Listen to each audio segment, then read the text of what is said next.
पीछे बाटे बड़ी धाका सुनी भाड़ा के चलते नाम आई जानी करी लुब लुब मन होता बुब चुप देखी देह गईल बुसिनाई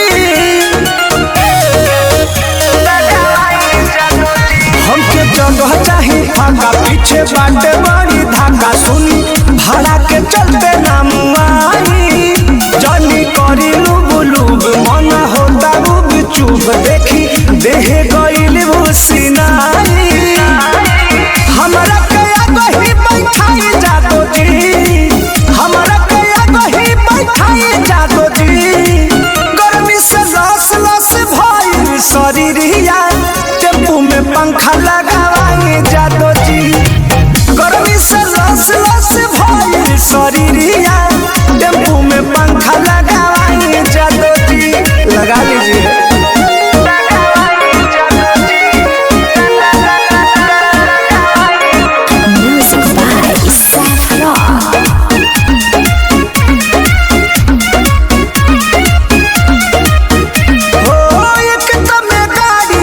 बाड़ी जी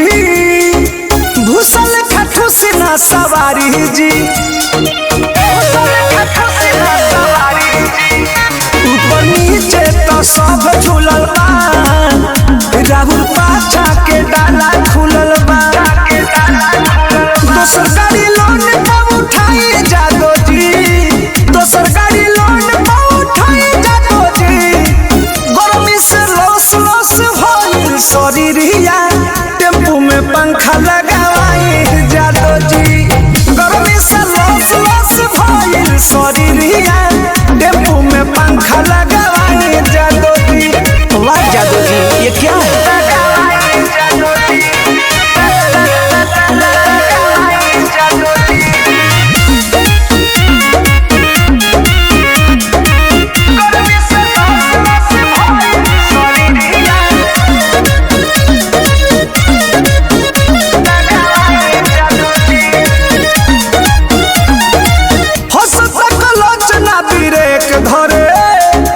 रोज रोज खाली राउर भाड़ा बढ़े अरे भाड़ा लीजिए मगर व्यवस्था दीजिए चारों तो सीट फाटल बा ऊपर छतरी पपवन सटल बा पर्वत विशाल ना मुआई जादो जी सब सम्राट ना मुआई जादो जी गर्मी से लस लस भइल शरीरिया टेम्पू में पंखा लगावाई जादो जी गर्मी से लस लस भइल शरीरिया टेम्पू में पंखा लगावाई जादो जी। इसे कैसे जादो जी भादो में पंखा लगावेले।